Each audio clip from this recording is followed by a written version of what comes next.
Hare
के लिए आदेश दे देता है।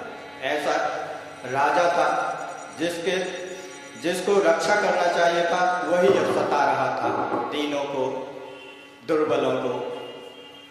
तब तो पृथ्वी व्याकुल हो गई।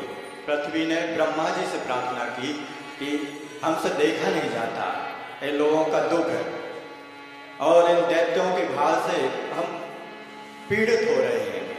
बड़े बड़े पर्वत भी हमको भार नहीं लगते, जैसा कि एक दुष्ट व्यक्ति भारी लगता है मुझको, अब उसे सहन नहीं होता है। ब्रह्मा जी से प्रार्थना की तो ब्रह्मा जी ने और सभी देवताओं ने मिलकर के फिर भगवान से प्रार्थना की। भगवान ने कहा कि आप लोग अधीर मत हो, हम अवतार लेंगे और पृथ्वी का शोक दुख भार दूर करेंगे। फिर भगवान ने देवकी माता के गर्भ से अवतार ग्रहण किया, जन्म लिया। देवकी माता कारागार में थी, वसुदेव जी भी कारागार में थे। वसुदेव जी भगवान की प्रेरणा से भगवान को लेकर के गोकुल में आते हैं। वहाँ पर यशोदा मैया जी ने भी एक पुत्री को जन्म दिया हुआ था, जो साक्षात माया देवी थी, भगवान की ही शक्ति थी, पुत्री रूप में जन्मी हुई थी, वो बाजू में लेटी हुई थी। तब वसुदेव जी ने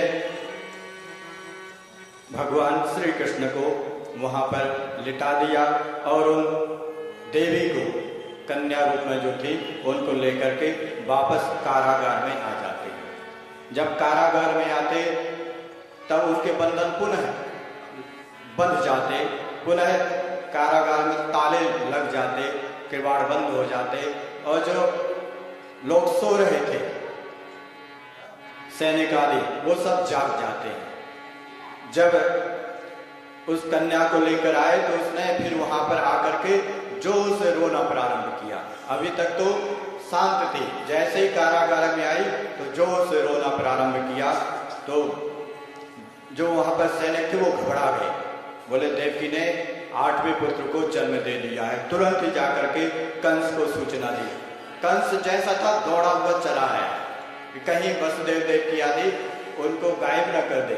8वें पुत्र को दौड़ा चला आया और देवकी उस कन्या को गोद में लिए हुए थे, तो बड़ी अनुनय विनय करती कंस से, उसको छुपा लेती है अपनी आंचल में। इतना प्रेम आता, वात्सल्य आता देवकी माता को।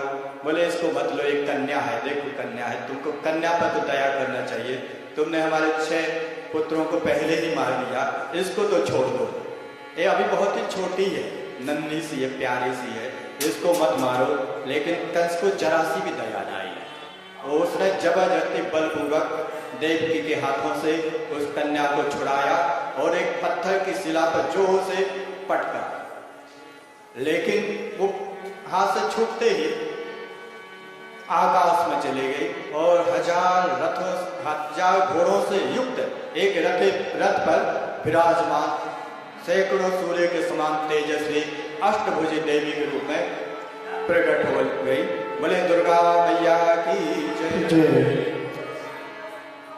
उन देवी जी ने कंस से कहा, किम मया हत्या मंद, हे मंद बुद्धि, तुम मुझे क्या मारता है? जाता खलु तवांतकम, तुझे मारने वाला तो जन्म ले ही चुका है, तुम मुझे क्या मारता है? ऐसा बोला देवी ने और फिर अदृश्य हो गई। वही देवी फिर विंध्याचल देवी जी के रूप में स्थापित हैं। भगवान ने उनको वरदान दिया था कि कलयुग में आपको सब लोग बड़ी श्रद्धा से पूजेंगे और आप उनकी सारी मनोकामना पूर्ण करने की सामर्थ्य रखेंगे। ऐसे कृष्ण भगवान ने उनको वरदान दिया था। तो विंध्याचल देवी जी के रूप में वो अभी भी हम लोगों को दर्शन देने के लिए विराजमान रहती हैं। भक्त लोग जाते हैं श्रद्धा से और अपनी मनोकामना पूर्ण करते हैं। जब देवी वहां से अदृश्य हो गई तब तो कंस को बड़ा पश्चाताप हुआ। देवकी और वसुदेव से बड़ी क्षमा प्रार्थना की। बोले अहो भगिनी, अहो भामा, मया वाम बत पापना, हम बड़े पापी हैं, दुष्ट हृदय हैं, हमने बहुत ही अन्याय किया तुम्हारे साथ, तुम्हारे पुत्रों का वध कर दिया। लेकिन क्या करें, आजकल देवता लोग भी झूठ बोलने लगे। मनुष्य तो झूठ बोलते ही थे, देवता लोग भी झूठ बोलने लगे। ऊपर से आकाशवाणी हुई थी कि तुम्हारा 8वां पुत्र मेरा वध करेगा, तो हमने उसको सत्य मान लिया। 8वां तो पुत्र हुआ ही नहीं, लड़के ही नहीं हुआ, लड़की हो गई। ये तो झूठी बात निकल आई। और उस देवी ने भी कहा कि कहीं अन्य वो जन्म ले चुका है, ऐसा बोला। तब तो ये माना कि देवता लोग भी झूठ बोलते हैं और हम उनकी बातों में आकर के तुम पर अत्याचार करते रहे, तुमको कष्ट दिया, तो मेरे अपराधों को क्षमा कर दो। क्या करें, सारे जीव दैव के अधीन है, विधाता के अधीन है, जिसको जैसा चाहते वैसा बना देते हैं। तो हमसे ये पाप करवा लिया, आप तो मेरी बहन है। और वसुदेव जी से भी क्षमा प्रार्थना की कि आप तो बड़े उदार हृदय हैं, क्षमाशील हैं, संत हृदय हैं, आप मुझे माफ कर दो। उन्होंने उसको सांत्वना दी कि आप दुखी मत हो, ये विधि का विधान रहा होगा, इसलिए हमारे पुत्र मारे गए, आपका इसमें कोई दोष नहीं है, ऐसा वसुदेव जी ने कहा। कंस ने उनको छोड़ दिया कारागार से, लेकिन नारद जी ने आकर बताया कि तुम्हारे साथ छल हुआ है। यदुवंश में वो कृष्ण का जन्म हो गया, वो कहीं गायब कर दिया गया है। वसुदेव देवकी का ही इसमें दोष है पूरा, आपके साथ छल किया है। जब ऐसा सुना तो वो तो बहुत कुपित हुआ, उनको फिर से कारागार में डाल दिया। बोले देवताओं ने अपने अंश से इस वृक्ष क्षेत्र में जन्म ले लिया है नाना रूप में, तो अब आप अपने बचने का उपाय कर लो। तब तो कंस तो क्रूर था ही, उसने अपने मंत्रियों को बुलाया। बोले नारद जी ने ऐसा कहा है, क्या किया जाए। और देवी ने भी कहा कि तुम्हारा काल पैदा हो गया। तो उसके सहायक दुष्ट हृदय के ही थे, खल ही थे। दुष्टों के संग रहने से इसकी बुद्धि भी दूषित ही थी, महापापी था। और उसके साथी लोग भी, सलाहकार लोग भी बड़े पापी थे। उसने कहा कि देखो, अभी जितने बच्चे पैदा हुए हो उन सबको मरवा दो। जो भी, अब पहचानते तो है नहीं कि कौन है वो, विष्णु का अवतार, तुम्हारा का, सबको मरवा दो। एक तरफ से जो अभी अभी पैदा हुए उन सबको मरवा दो। तो कंस को ये बात जच गई, बोले ठीक है।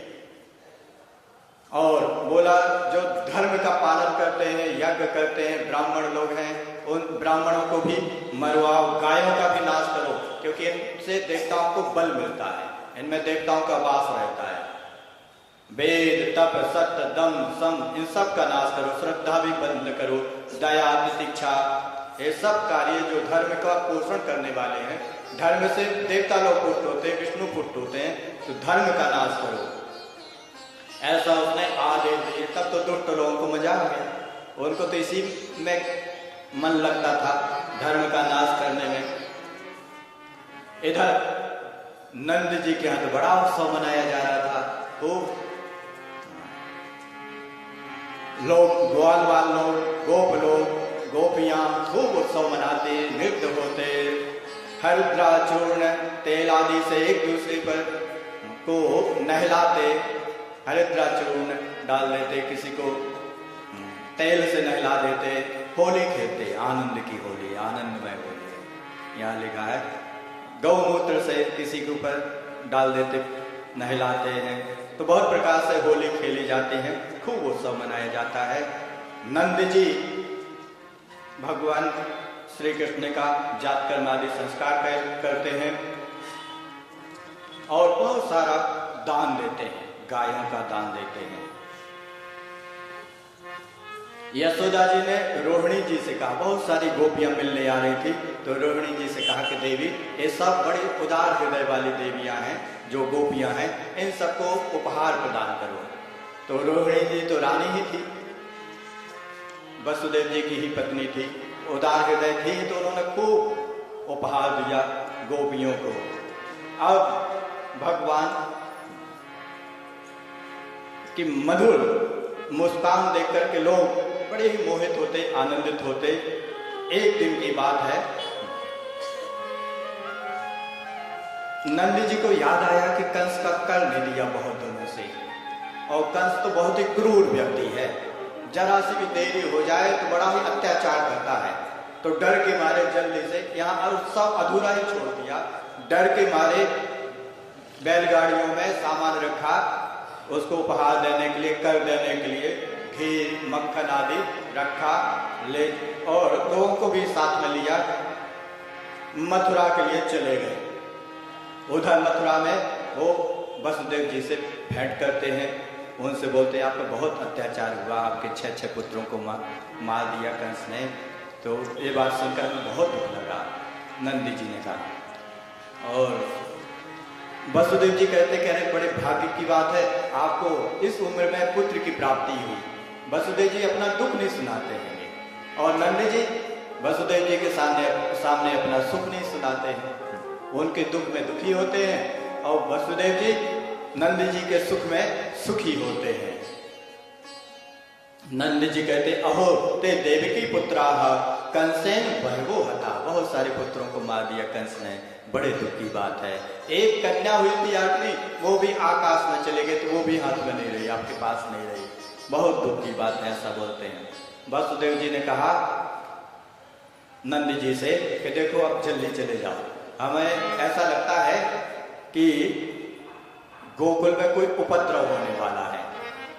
जब वसुदेव जी ने कहा तो नंद जी को लगा कि कहीं उपद्रव हो ही नहीं, क्योंकि ये बड़े निर्मल हृदय के हैं, सत्यवादी हैं, तो ये लोग जो बोलते हैं वो सत्य होता है, इसलिए जल्दी से कंस को कर दे करके लौटने लगते। इधर कंस ने एक बाल घातनी स्त्री जो पूतना थी, राक्षसी ही थी पूतना, उसको बुलाया और आदेश दिया कि जितने भी ब्रज क्षेत्र में अभी नवजात बच्चे हो उन सबका वध कर दो, जाओ तुम सबको मारो। तो वो घूमते घूमते सबसे पहले यही पहुंच गई। तो वो क्या पहुंची, काल उसका ही काल उसको भगवान श्री कृष्ण के पास ले आए। उसने सुंदर रूप धारण किया, इतना सुंदर रूप कि उसकी छवि को देख करके लक्ष्मी जी की छवि भी फीकी लगने लगे, सरस्वती माता की छवि भी, पार्वती जी की छवि भी उसके सामने फीकी लगे, इतना सुंदर रूप धारण किया। और वो जब ब्रज में आती है गोकुल में तो सब उसको देखते ही रह जाते कि साक्षात कौन है, देवी आ गई, लगता हमारे गोपाल का दर्शन करने के लिए आई है, श्री कृष्ण का दर्शन करने के लिए आई है। सब लोग बड़े आदर के साथ उसको रास्ता दिखाते। वो सीधे नंद जी के घर में प्रवेश करती है। यशोदा जी गोद में भगवान को लिए हुए थी और रोहिणी जी भी थी। वो लोग इसको देख करके खड़े हो गए आदर के साथ में, और उसने श्री कृष्ण को मांगा तो इन्होंने उसकी गोद में दे दिया कि तो देवी है, आशीर्वाद दे देंगी बच्चे को। लेकिन वो तो बहुत ही दुष्ट हृदय की थी, इतनी सुंदर मनमोहक भगवान को मारना चाहती थी।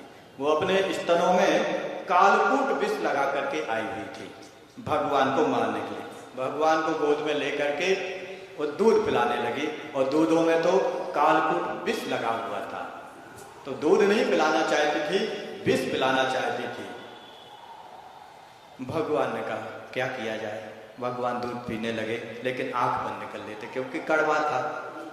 दूध मीठा होता है, लेकिन दूध में मोह दिया तो कड़वा था, तो आंखें बंद कर ली। तो भक्त लोग इसकी बड़ी मीमांसा करते हैं कि भगवान ने आंखें भी बंद क्यों कर ली। कोई कहता वो शिव जी को याद करने लगे थे कि भगवान आपका तो अभ्यास है विष पीने का, हमारा कोई अभ्यास नहीं है, तो आप भी कृपया इसको पी लें विष को, ऐसा शिव जी से प्रार्थना करते हैं। कोई कहता है कि वो विचार करने लगे कि तो हमको माता की तरह दूध पिला रही है तो राक्षसी, लेकिन दूध तो पिला ही रही है, अब इसको कौन सी गति प्रदान करें, ये विचार करने लगे। नाना प्रकार के लोग भाव निकालते हैं। भगवान आंख बंद करके पीते हैं। कोई बोलता है जैसे औषधि पीते हैं, कड़वी होती है तो आंखें बंद कर लेते, मन नहीं करता लेकिन पीना पड़ता, क्या करें, तो लोग आंखें बंद कर लेते हैं। वैसे ही भगवान का मन तो नहीं कर रहा था एक कड़वी चीज पिए, जन्म लेते ही विष पिए, लेकिन आंखें बंद करके पी लिया।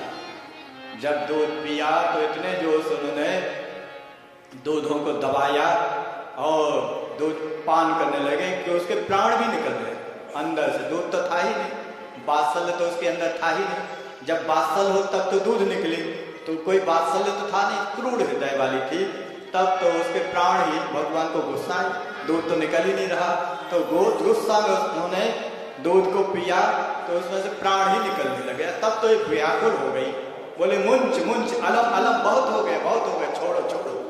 लेकिन भगवान एक बार किसी का हाथ पकड़ ले या अंग पकड़ ले तो छोड़ते नहीं। भगवान ऐसे नहीं कि छोड़ के चले जाए, भगवान से कहा छोड़ो, और उसके तो आंखें पलटने लगी, वो भागी एकदम से बाहर की ओर। भगवान ने छोड़ा नहीं, फिर भी वो पकड़े ही रहे, बाहर दूर तक भागी। अब उसका जो देवी रूप था, सुंदर रूप, तो चला गया भयानक विकराल रूप। उसकी नाक का इतने बड़े बड़े बड़े गुफा की तरह लगता, कान भी बड़े बड़े गुफाओं के, विकराल रूप, 6 योजन का शरीर, इतना बड़ा विकराल रूप लिया और बाहर भागी, गोकुल से बाहर निकली और तब तक उसके प्राण पखेरु उड़ गए। भगवान ने उसको पी लिया, उसके प्राणों को भी ग्रस लिया। तब तो वो गिर पड़ी, वहाँ बड़े बड़े पेड़ थे, उनको दबाती हुई और उनके ऊपर गिरे तो पेड़ों के कचूमर बन गया। भगवान उसी के हृदय पर, वक्ष स्थल पर खेलते रहे। इधर तो सब व्याकुल हो गए कि अब नहीं बचने वाले हमारा बालक। सब दौड़े, जाकर के देखा तो भगवान वहां पर उसके हृदय पर खेल रहे थे।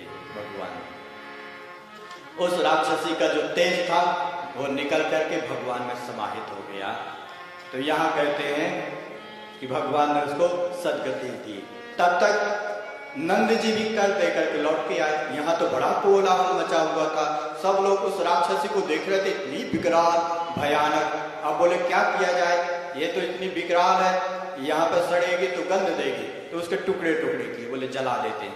तो छोटे छोटे टुकड़े करके ही जला सकते हैं, उठा सकते हैं, अग्नि के ऊपर रख सकते हैं। तो टुकड़े टुकड़े करे। तब तक नंद जी आए और उन्होंने भी देखा तो बड़ी आश्चर्यचकित हुई। फिर उसको जब जलाया तो उसमें से चंदन की खुशबू आए, अगरू की खुशबू आए। जब जलाते हैं मांस आदि को बड़ी दुर्गंध आती है, लेकिन पूतना को भगवान ने पवित्र कर दिया था तो चंदन की खुशबू आती थी। तो सब बोलते हैं कि आहो भाग्य इसके, भगवान ने इसको भी पवित्र कर दिया। पूतना लोक बाल घातनी राक्षसी रुधिरासना, जो खून पीने वाली थी, राक्षसी थी, बच्चों की हत्या करने वाली थी, क्रूर हृदय वाली थी और भगवान को मारने के लिए आई थी। हरे स्तनम दत्वापि सद्गति, भगवान ने फिर भी उसको सद्गति प्रदान कर दी। फिर सोचिए किम पुनः श्रद्धया, कोई उस भगवान को श्रद्धा से नैवेद्य अर्पित करें, भोग लगाएं, भक्ति पूर्वक कृष्णाय परमात्मा ने यक्षण, यदि कोई प्रेम से भगवान को दूध पिलाए, भगवान की सेवा करे तो भगवान क्या नहीं देंगे, सोच लीजिए आप। जब पूतना को भी माता की गति दे दी, सदगति दे दी, तो भक्त जैसे गाय थी, भगवान को बड़े प्रेम से दूध पिलाती थी। भगवान उनके पास पहुंच जाते थे तो उनके थनों में से दूध झरने लगता था, ऐसा अपने आप गिरने लगता था, इतना वात्सल्य आता था। और माताएं भी, यशोदा मैया जब गोद में लेते अपने आप दूध निकलने लगता था। तो जब प्रेम से पिलाती थी जो माता, उनको क्या गति दी होगी भगवान ने, जब ऐसे दुष्ट राक्षसी को भगवान ने माता के समान गति प्रदान की। तो ऐसे तो भगवान उदार हृदय है। एक दिन की बात है, यशोदा मैया भगवान को गोद में लेकर के दूध पिला रही थी। तभी भगवान इतने भारी लगने लगे, पर्वत की तरह, और यशोदा मैया से संभालते नहीं बना श्री कृष्ण को। तब उन्होंने उनको अपनी गोद से उतार करके जमीन पर लिटा दिया। तभी भयानक आंधी चली, भवंडर जिसको बोलते, गोल गोल घूमते ही आंधी का भवंडर चला। उससे सब लोगों की आंखें बंद हो गई, सबकी आंखों में धूल भर गई, ऐसा भवंडर चला। और वो भवंडर के रूप में एक राक्षसी आया, तृणावर्त उसका नाम था। तृणावर्त ने वो भगवान का वध करना चाहता था, तो उसने भगवान को उठाया, उड़ाया और आकाश में ले गया। भगवान तो समझ गए कि तो राक्षस है तृणावर्त। तब भगवान ने भारी रूप धारण किया, बहुत भारी हो गए। तृणावर्त तो आगे बढ़ता जा रहा था, अब उससे चला ही ना जाए, इतने भारी हो गए। वो अब भगवान को छोड़ना चाहता था, लेकिन फिर भगवान ने नहीं छोड़ा। तृणावर्त भगवान को छोड़ना चाहता था, भगवान ने नहीं छोड़ा। भगवान ने उसका गला पकड़ लिया और जो उसे गला दबाया तो उसके प्राण पखेरु हुई उड़ गए और तुरंत ही वो दिव्य रूपधारी बन करके विमान में बैठ करके भगवान की स्तुति करके आसमान में चला गया, आकाश की ओर चला गया। ये तृणावर्त एक राक्षस था पूर्व जन्म में। लोमस ऋषि के आश्रम में जाकर उसने बड़े बड़े पेड़ों को उखाड़ दिया, विशाल काय था। तब उन्होंने इसको श्राप दे दिया था कि तुम काया रहित हो जाओ। तो काया रहित हो गया था। फिर उसने प्रार्थना की तो लोमस जी ने कहा कि भगवान श्री कृष्ण की कृपा से तुम्हें इससे मुक्ति मिलेगी, और उसको मुक्ति प्रदान की भगवान ने। फिर एक दिन की बात है, भगवान को यशोदा मैया ने दूध पिलाया, और दूध पिला करके भगवान जमाई लेने लगे। ऐसी लीला करने लगे कि सो गए, नींद आ गई, भगवान को आंखें बंद कर ली, सो गए।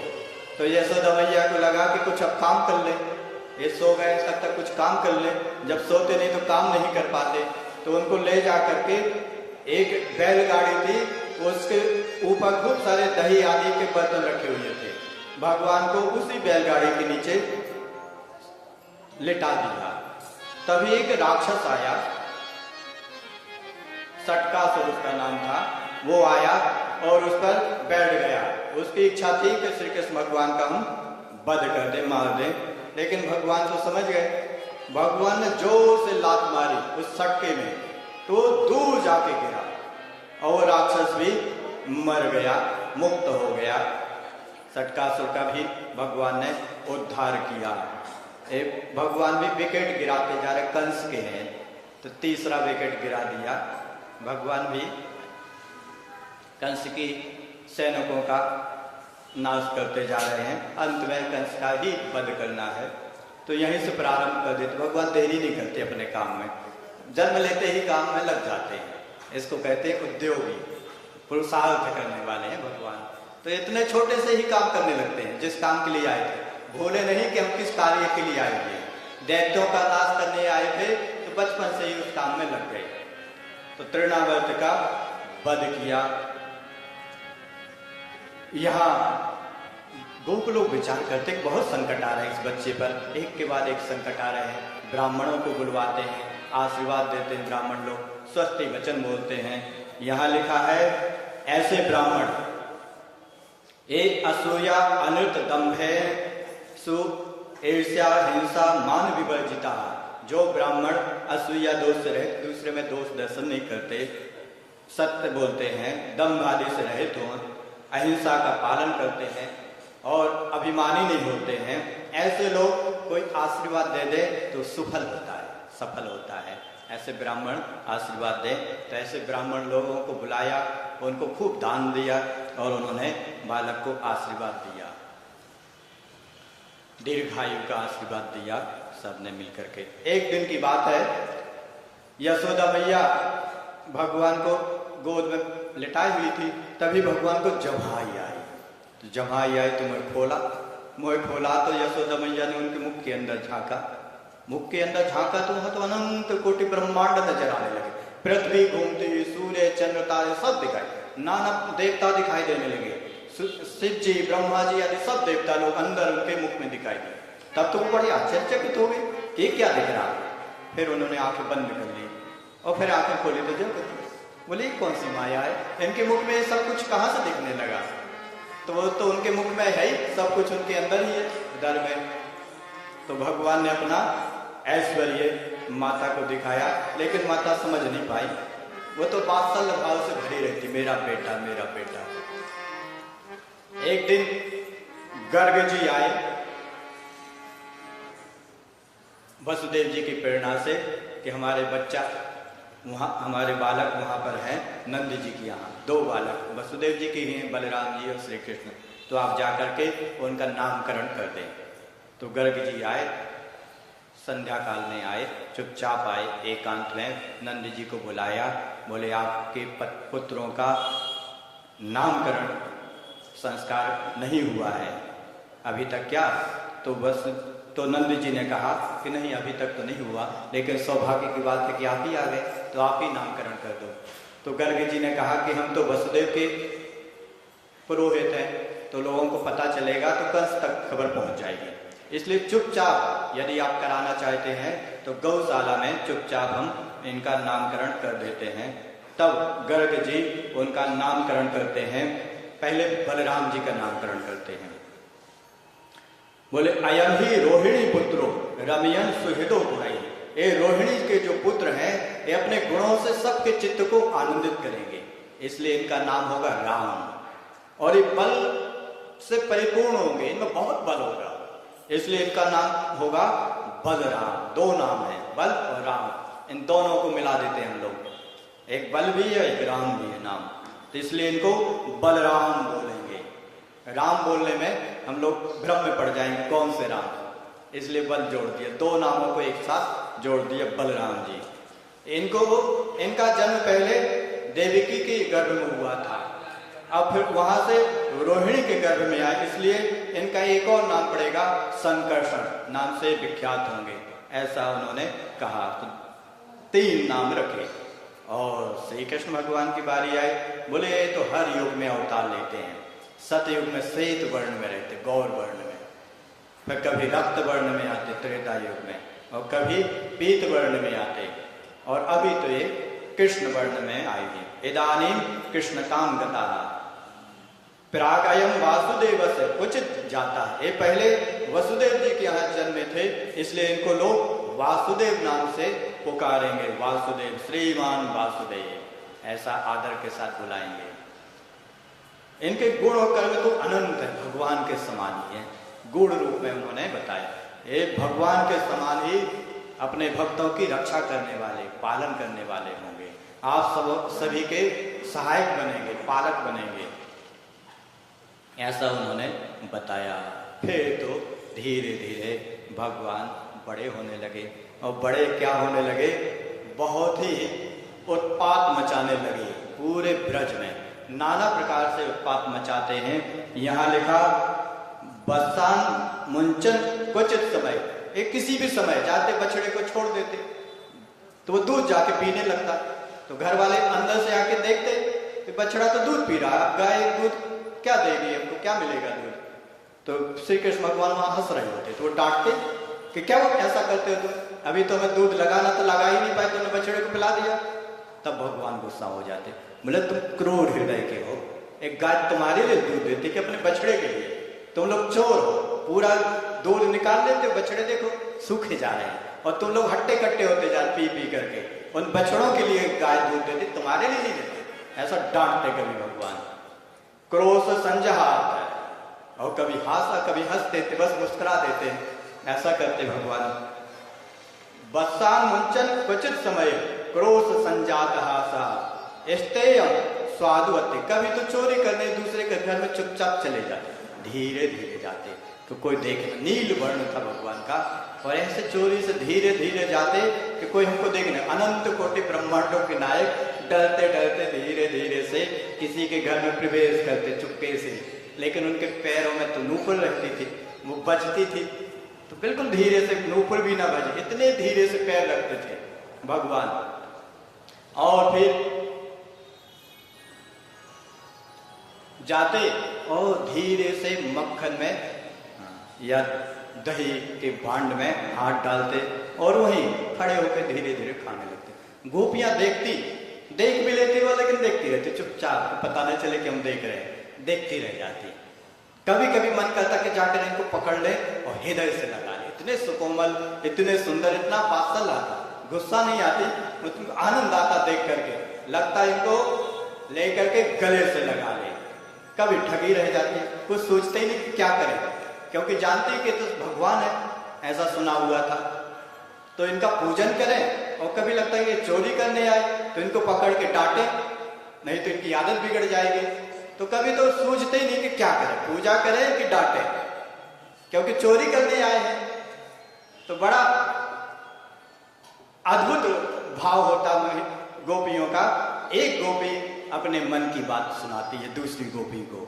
रात्रि में उसके घर में भगवान चोरी करने आए, तो गुरु जी ने इस पर एक सुंदर सा भजन गाया है, नंद नंदन आंगन मेरे आयोरी सखी। बड़ा सुंदर भाव है।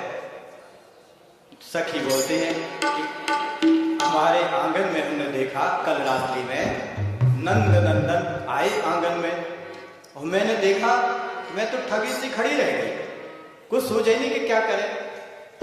वो धीरे से आए, इधर देखते, कभी बिल्कुल ऐसे धीरे से इधर देखते और धीरे धीरे अंदर जाते। मैं देखती रह गई, वो अंदर जा रहे हैं, चोरी कर रहे हैं चोरी के लिए, और वो मक्खन खा रहे हैं, मैं देखती रही। और हमारे यहाँ चोरी करने आए, मैं देखती।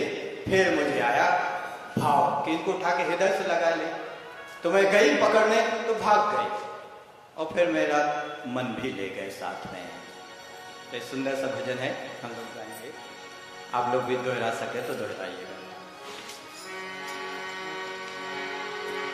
नंद नंदन आंगन मेरे आयो रे सखी, नंद नंदन आंगन मेरे आयो रे सखी, नंद नंदन आंगन मेरे आयो रे सखी, नंद नंदन आंगन मेरे आयो रे सखी।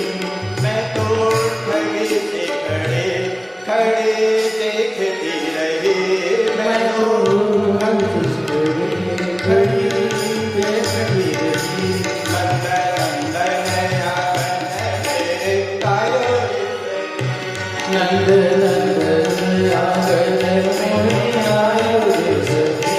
मैं तो ठगी से खड़ी देखती रही, मैं तो ठगी से खड़ी देखती रही, नंद नंदन आंगन मेरे आयो रे सखी, नंद नंदन आंगन मेरे आयो रे सखी।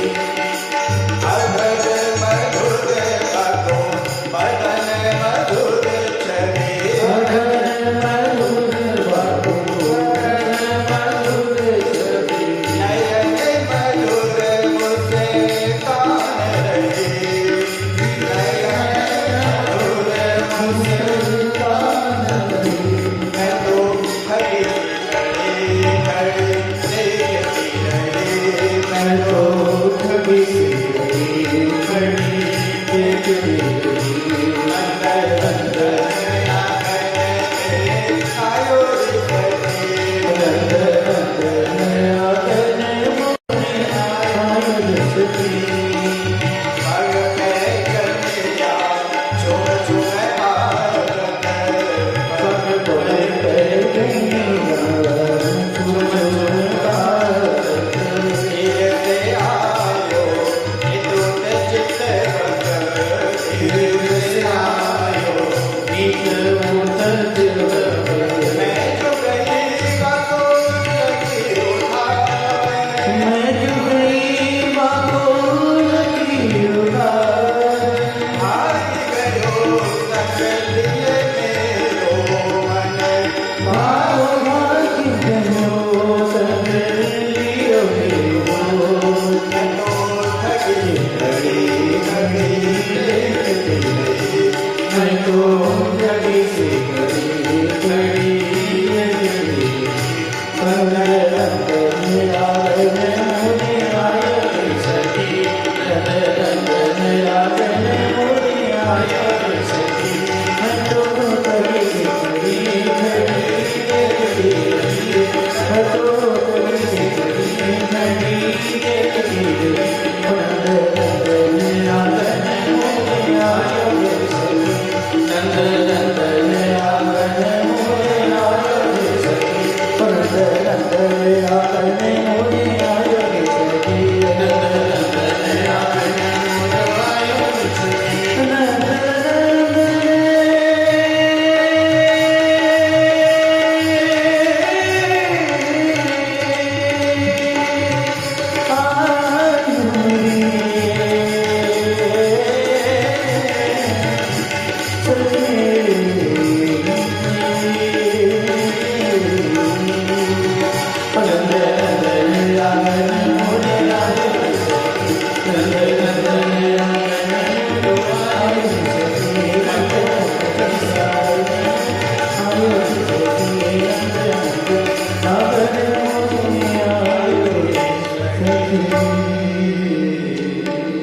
बोले बाके बिहारी लाल की जय। तो सखी बताती है मैं जैसे ही पकड़ने गई तो भाग गए, लेकिन भागे तो साथ में मेरा मन भी ले गए।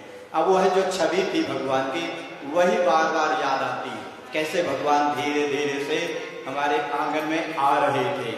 उनकी छवि बड़ी सुंदर थी, उनके ओठ भी बड़े सुंदर थे, लाल लाल भी थे, सुकोमल, अधर मधुर बाहु, वदन मधुर, उनका शरीर भी बड़ा मधुर, देखने में ही रस आता, आनंद आता।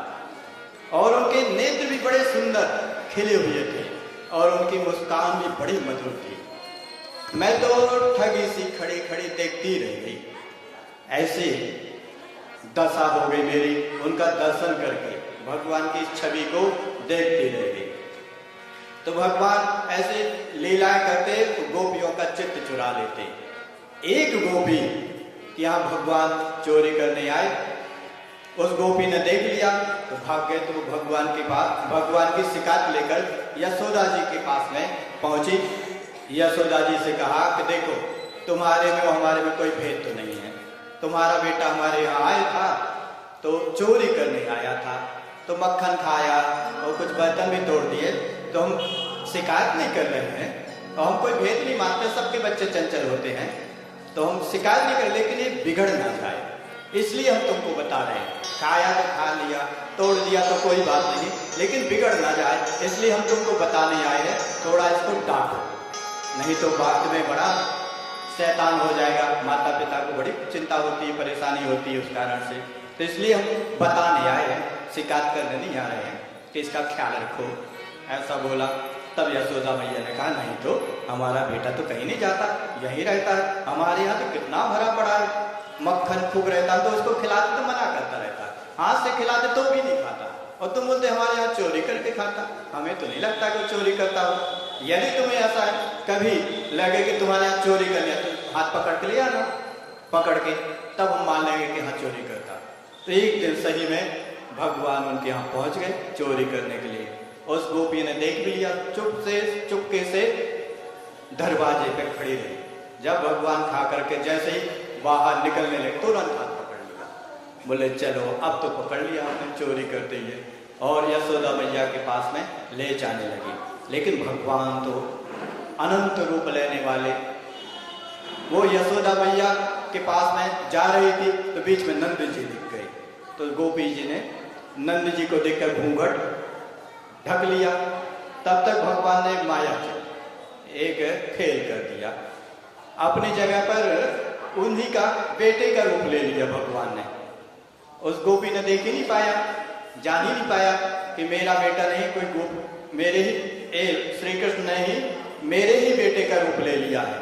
वो गई और यशोदा जी से कहा कि देखो तुम बोलते थे कि नहीं करता मेरा बेटा चोरी, देखो आज मैंने पकड़ लिया इसको, देखो ये है तुम। तो यशोदा मैया हंसने लगी, बोले मेरा बेटा है कि तुम्हारा बेटा है। तब उस गोपी ने घूंघट उठा के देखा तो देखा ये तो मेरा ही बेटा है। तब तो बड़ी शर्मिंदगी का अनुभव किया और अपना समय लेके लौटी, अपने बेटे का हाथ पकड़ के। बीच में आई रास्ते में तो भगवान फिर अपना रूप में आ गए, श्री कृष्ण को हंसने लगे, हाथ छुड़ा करके जीभ चिढ़ाई, बोले मजा आ गया, अब पकड़ के फिर से ले जाना तो हम तुम्हारे पति का रूप लेंगे, तब मजा आएगा तुमको। अभी तो बेटे का रूप लिया, इस बार हम पति का रूप लेंगे तुम्हारा, पकड़ के ले जाना। तब तो फिर किसी गोपी ने हिम्मत नहीं की कि पकड़ के ले जाए यशोदा मैया के पास में, क्योंकि फिर वहां जाके अपने यहाँ उपहास उड़ता है, वो पति बन जाएंगे सही में, तो बड़ी हंसी होगी कि पति ही पकड़ के ले आए हाथ पकड़ के। तो कोई हिम्मत नहीं करता। भगवान ऐसे थे, चोरी भी करते, चोरी करते उठने पर सीना चोरी इसको कहते हैं, चोरी भी करते और धमकी भी देते, डराते भी। बहुत भगवान लीलाएं करते। चोरी करने में तो योगी थे, योगी जो होता है अभ्यास कर करके परिपक्व हो जाता है, वैसे ही भगवान तो जन्मजात योगी थे, चोर योगी थे। यहाँ पर लिखा स्ते योग ही, चोर योग में कुशल थे वो चोरी करने में। कभी कभी बहुत ऊंचे गोपियां लोग मक्खन आदि को रख देती श्री कृष्ण के डर से, तब भगवान ग्वाल वालों के साथ जाते, ऊखल पर चढ़ जाते, तब भी हाथ नहीं पहुंचता तो ग्वाल वालों को खड़ा करते, उनके कंधों पर चढ़ जाते, तब भी हाथ नहीं पहुंचता तो एक डंडा लेते और डंडे से ऐसा कुछ करते कोई फूटता नहीं घड़ा, उसमें छेद हो जाता और पूरा मक्खन नीचे आ जाता। लोग खूब खाते, बंदरों को भी खिलाते, स्वयं तो खाते ही बंदरों को भी खिलाते। मरकान भोक्ष्यन विभजति सब चेत न अति भंडम भिनती। कहीं कहीं जाते तो बर्तन खाली मिलता तो बहुत गुस्सा आए। हाथी कितने धीरे धीरे से बड़ी मेहनत करके किसी खिड़की से कूद करके अंदर जाते, मक्खन खाने। दो चार ग्वाल वालों के कंधों पर पैर रख करके उसमें से खिड़की में से कूद करके अंदर जाते, इतनी मेहनत करते, अंदर जाते तो खाली बर्तन, तो बड़ी गुस्सा आती, इतनी मेहनत हमारी व्यर्थ चली गई, कुछ खाली नहीं मिला। तब तो उनको बड़ी गुस्सा आती और जितने बर्तन रहते सब फोड़ डालते। बोले सब यहाँ के घर के लोग आलसी लोग हैं, जानते नहीं गृहस्थों को कुछ रखना चाहिए घर पर। कोई अतिथि आए तो उसको खाने के लिए, आतिथ्य सत्कार के लिए कुछ रखना चाहिए, बना करके रखना चाहिए, मक्खन बना के रखना चाहिए। बहुत ही दुख दे रहे, इनको आतिथ्य सत्कार आता ही नहीं है तो सारे बर्तन तोड़ देते। हम अतिथि आए थे मक्खन खाने के लिए, कुछ मिला ही नहीं तो गुस्सा आते, सारे बर्तन तोड़ देते। द्रव्य अलाभे सा ग्रह कुपितो याति क्रोध तो काम। कभी कभी तो बड़ा ही अद्भुत काम कर देते, मलमूत्र त्याग के चले जाते। ऐसे ही उपद्रवी श्री कृष्ण थे, मलमूत्र त्याग देते उनके घर में, अंदर दरवाजे पूरे में। सब ग्वाल वालों से कहते कि यही तो सब करो आज, तो ऐसा करते।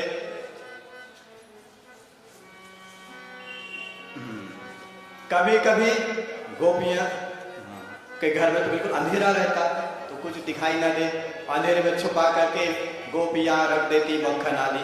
भगवान जाते, उनकी अंग में से ऐसी कांति निकलती, प्रकाश निकलता तो पूरा घर, वो कमरा कक्ष प्रकाशित हो जाता, साफ साफ दिखाई देने लगा। उनका जो प्रयत्न था अंधेरे में रखना व्यर्थ चला गया।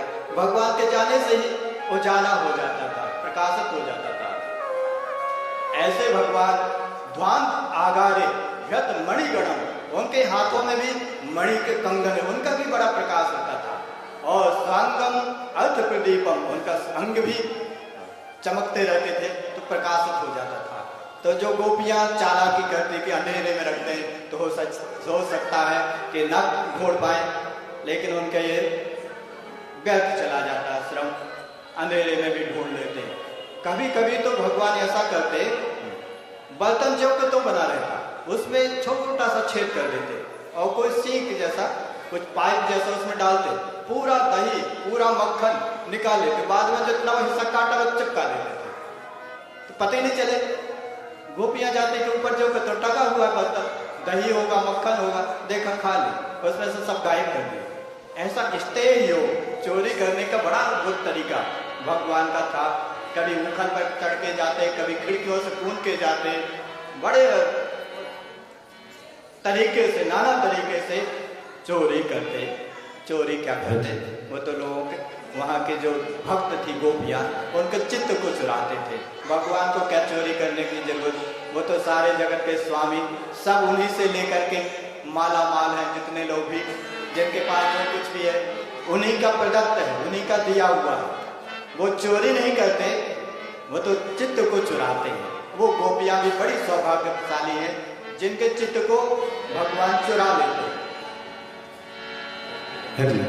बोलिए वृंदावन बिहारी लाल की, दोनों हाथ उठा करके बोलिए वृंदावन बिहारी लाल की। माखन चोर की प्रसंग चल रहा है, आइए एक छोटी सी भजन आप सब लोग। हर चोरी माखन की दे छोड़ कन्हैया मैं समझा दूं तो। उनकी माता जी समझाती हैं कृष्ण जी को कि अगर आप चोरी नहीं छोड़ोगे तो शादी भी नहीं होगी। हर चोरी माखन की दे छोड़ कन्हैया मैं समझा दूं तो।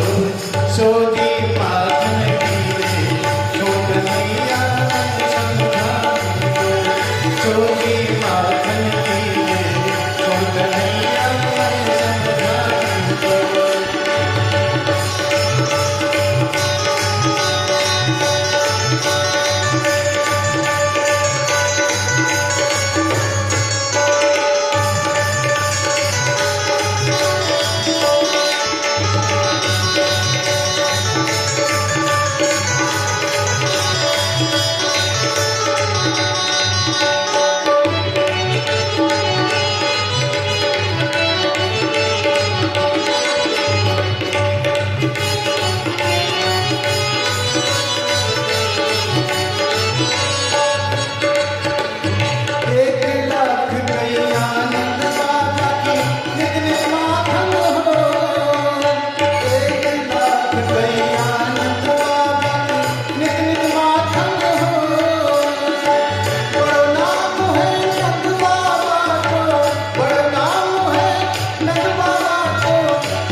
समझाते, पूरे बार बार समझाते कि देखो चोरी मत करना, चोरी करना बड़ी बुरी आदत होती है, तुमको खाना हो तो मांग लिया करो। हम लोग सब देने को तैयार है, तो कोई मना नहीं करेगा, जिससे बोलोगे वही खिला देगा, बड़े प्रेम से आसन लगा कर खिलाएगा, लेकिन चोरी मत करना। लेकिन भगवान नहीं छोड़ते, क्योंकि चोरी करके जो आनंद आता उनको मक्खन खाने में, वो आनंद मांग कर खाने में नहीं आता। तो उनका स्वभाव ही बन गया था चोरी करके खाने का। माता खूब मेहनत कर बढ़िया सबसे अच्छी गाय का मक्खन निकालती और उसमें बढ़िया मिश्री मिलाती और भगवान को खिलाती, तो भगवान बिल्कुल मुख भी नहीं लगाते। तब यशोदा जी को विश्वास ही नहीं होता, हमारे यहाँ तो हम इतना बढ़िया मक्खन बना के उसमें मिश्री मिला के खिलाते, तो मुँह को लगा ओठों से तक नहीं लगा, ऐसे मुँह कर लेते जैसे बड़ी बेकार चीज हो, और तुम लोग बोलते कि चोरी करके खाते। यशोदा जी को विश्वास ही नहीं होता था। एक दिन की बात है, एकदा क्रीडमानस्ते रामाद्याः गोपदारकाः। एक बार गोपों ने देखा, खेल रहे थे और श्री कृष्ण भी खेल रहे थे, उन्होंने देखा कि श्री कृष्ण मिट्टी को ऐसे लेकर के खा रहे हैं। तब तो तुरंत दौड़े चले आए और यशोदा मैया से कहा कि देखा, तुमको पता है श्री कृष्ण वहां मिट्टी खा रहे हैं। तो यशोदा मैया भी दौड़ के गई, मिट्टी ज्यादा खा ली तो पेट बिगड़ जाए, तो तब तक तो मिट्टी नहीं खा रहे थे। बोले क्या कर रहे थे तुम यहाँ? बोले कुछ नहीं, हम तो खेल रहे थे।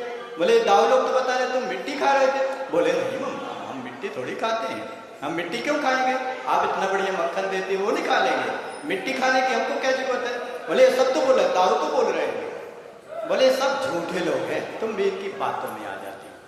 सर्वे मिथ्याभाषिणा, ये सब के सब झूठे लोग हैं, झूठे के झूठे हैं, तुम इनकी बातों में आ जाती हो। और तुमको इनकी बातों पे ज्यादा ही विश्वास है, हमारी बात पर विश्वास नहीं करती। यदि सत्य गिरह तरहि समक्षम पश्चिमे मुखम। बोले तुमको मेरी बात पे विश्वास नहीं, तो लो हाथ कंगन को हाथ से क्या, मेरा मुख देख लो, मिट्टी खाई होती तो वो जिह्वा में लगी रहती, मुख में उसका निशान रहता, देख लो।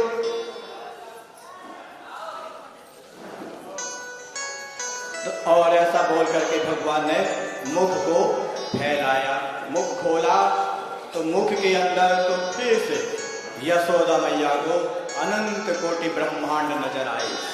सारे ज्योतिष चक्रम, जलम, तेजो, नभः, आकाश, वायु, अग्नि, सब कुछ अंदर नजर आने लगा। वो तो चकित हो गई कि ये क्या है।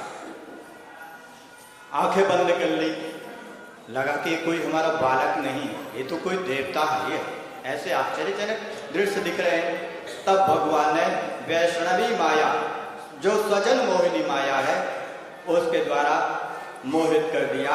तब तो फिर यशोदा मैया के अंदर वात्सल्य भाव आ गए। पहले तो डर ही गई थी कि क्या है, कौन है ये। फिर भगवान ने माया से मोहित करके उनके डर को दूर कर दिया।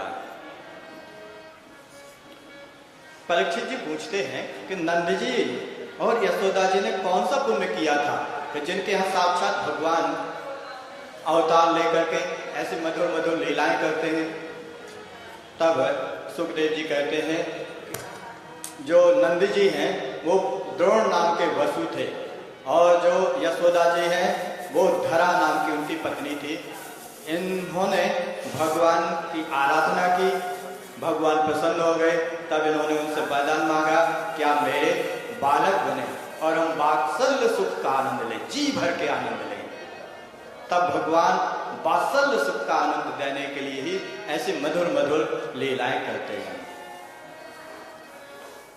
एक दिन की बात है, माता यशोदा दधी मथ रही थी। दधी मथ रही थी तो श्री कृष्ण वहीं घुटने के बल चलते हुए आए और भगवान यशोदा मैया के साड़ी पकड़ के खींचने लगे, गोद में चढ़ना चाहते थे। तो यशोदा मैया समझ गए, तो दधी मंथन रोक करके उनको गोद में लेकर के दूध पिलाने लगती है बड़े प्रेम से। तभी उनका ध्यान गया कि जो दूध चढ़ा हुआ है चूल्हे पे वो उफना रहा है। तब एकदम से भगवान को उतारा, जमीन पर रख दिया। ये नहीं कि बढ़िया आसन बिछाए भगवान है, उन्होंने ऐसे जमीन पर रख दिया, कोई साफ सुथरी भी नहीं रही होगी, ऐसे रख दिया। तब तो भगवान को बड़ा आदर लगा, बोले हम इनके पुत्र बन के आ गए तो इतना ही, ये तो आदर करना ही भूल गए कि कैसे रखना चाहिए, है तो भगवान है, पुत्र बन के है तो पुत्र ही मान लिया और ऐसे ही रख दिया, कोई आसन भी नहीं बिछाई। उनको बहुत गुस्सा आया, अपमान महसूस हुआ, ये तो तिरस्कार कर दिया हमारा। और फिर गुस्सा में वहाँ एक पत्थर पड़ा हुआ था, लुड़िया पत्थर जिसको बोलते हैं, वो पड़ा हुआ तो जितना बर्तन था वो सब फोड़ डाले, वो दही का बर्तन भी फोड़ दिया जिसको मत रही थी माता, और सब जगह दही फैल गया, और वहाँ जो मक्खन आदि रखा था वो भी खाने लगे। तब माता दूध उतार के आई, देखा तो सब इधर फैला पड़ा है, भगवान जाके छुप गए अंधेरे में, माता ढूंढ ना पाए। लेकिन माता को तो सब पता कहाँ तक जा सकते हैं, कहाँ छुप सकते हैं, पता चल जाता कि जाके वहीं छुपते हो, तो वहीं छुपे हुए जाके पकड़ लिया और एक छड़ी उठाई। बोले तुम्हारी शिकायत तो बहुत दिनों से आ रही थी, हम तो मान नहीं रहे थे, लेकिन अब सही लगता है, उद्दंड हो गए, दंड ना देने के कारण बच्चे बिगड़ जाते हैं। एक छड़ी, बोले आज तुमको मजा चखाते। भगवान थर-थर कांपने लगे, आंखों में से आंसू बहने लगा, काजल लगा हुआ तो पूरे गाल उनके काले हो गए काजल से, और आंखें ऐसी हो गई, इतने भयभीत हो गए, यशोदा मैया डर गई कहीं बीमार न पड़ जाए। ये माताओं को बड़ा द्वंद्व बना रहता है, बच्चों को ज्यादा डांट दो तो बीमार पड़ जाते हैं, नहीं डांटो तो लगता है बिगड़ ना जाए, इसकी आदत न बिगड़ जाए, तो दुविधा में पड़ी रहती है माताएं, डांट भी नहीं पाती और डांटना भी चाहती। यशोदा मैया की भी यही दशा, जब देखा कि तो बिल्कुल थर-थर कांपने लगा, कहीं बुखार ना हो जाए इसको, घबराहट के कारण बीमार ना पड़ जाए, तब उन्होंने छड़ी तो फेंक दी, लेकिन दंड तो देना पड़ेगा, नहीं तो बिगड़ जाएगा, इसकी आदत बहुत बिगड़ गई है। तब उनको ले जा करके ऊखल से बांधने के लिए रस्सी लेके आई, जैसे ही रस्सी उनके पेट में लपेटी तो 2 अंगुल छोटी पड़ गई। बोले अरे इतनी बड़ी रस्सी थी, इससे गाय बन जाती थी और खूंटे तक बन जाती थी, और इसकी कमर में अकेले नहीं हो रही, आश्चर्यचकित हुई। बोले पता नहीं क्या बात है। फिर दूसरी रस्सी ले आई, उसमें जोड़ा, फिर से बांधा, तब भी 2 अंगुल छोटी पड़ गई। तो फिर आश्चर्य, फिर तीसरी रस्सी लेके आई, जितनी रस्सियां थी सब बांध ली, लेकिन जब कमर में लपेटते तब 2 अंगुल छोटी पड़ जाती। तब तो थक गई, जितनी रस्सियां थी सब जोड़ जोड़ कर, ला ला के ढूंढ ढूंढ कर, पुरानी रस्सियां थी वो भी ले आई, उनको भी जोड़ा, तब भी कमर में बंधे ना, छोटी पड़ जाए 2 अंगुल। तब तो पसीना पसीना हो गई, घबरा भी गई कि क्या बात है, ये कौन सी माया है, कोई भूत प्रेत तो नहीं है, घबरा गई। भगवान ने देखा ये ज्यादा ही डर गई कुछ, तब भगवान ने कहा कि इतना भी नहीं डराना चाहिए, माता ही है, ज्यादा भी नहीं डराना चाहिए। जैसे माता ने सोचा कि बालक को ज्यादा नहीं डराना चाहिए कहीं बीमार ना पड़ जाए, वैसे कृष्ण भगवान ने भी सोचा कि कहीं घबरा कर बीमार ना पड़ जाए, माता तो है हमारी। तब फिर वो बंध गए, भगवान स्वयं बंध गए। ऐसा कहते हैं भगवान बंधने को भी तैयार है तो बिकने को भी तैयार है, स्वयं बिकने को तैयार है तो कोई भी खरीद सकता है, बस मूल्य देना पड़ता है। जैसे बाजार में खरीदने जाते हैं तो कुछ मूल्य देना पड़ता है, वैसे ही भगवान को भी खरीद सकते हैं मूल्य दे करके। तो मूल्य क्या है भगवान को खरीदने का? बोले प्रेम, प्रेम से भगवान बिक जाते हैं और कोई भी खरीद सकता है। तो यशोदा मैया ने तो भगवान को खरीदा हुआ है, और भगवान को चाहते कि हम बांध ले तो बंधना ही पड़ेगा। खरीदे हुए व्यक्ति को जिसने खरीदा उसकी इच्छा के अनुसार चलना पड़ता है। तो यशोदा मैया ने प्रेम से खरीद लिया है, तो बांधना चाहते तो भगवान को बंधना भी पड़ेगा। तो भगवान बंध जाते हैं, ऊखल से बांध देते हैं, और फिर यशोदा मैया अपने काम में लग जाती है। इधर भगवान जो विशाल ऊखल था उसको खींचते हुए आंगन की ओर जाते हैं। वहां 2 पेड़ थे यमराज उनके, बड़े विशाल वृक्ष थे। भगवान उन दोनों पेड़ों के बीच में से निकले, पीछे पीछे ऊखल भी चला आ रहा था, रस्सी से बंधा हुआ, उसको खींचते हुए जा रहे थे। तो भगवान तो निकल गए दोनों पेड़ों के बीच में से, लेकिन ऊखल आके फंस गया। तब भगवान ने थोड़ा जोर लगाया तो दोनों पेड़ धड़ाम से नीचे गिरे, और उन्होंने उसमें उसमें से दो दिव्य पुरुष प्रकट हुए।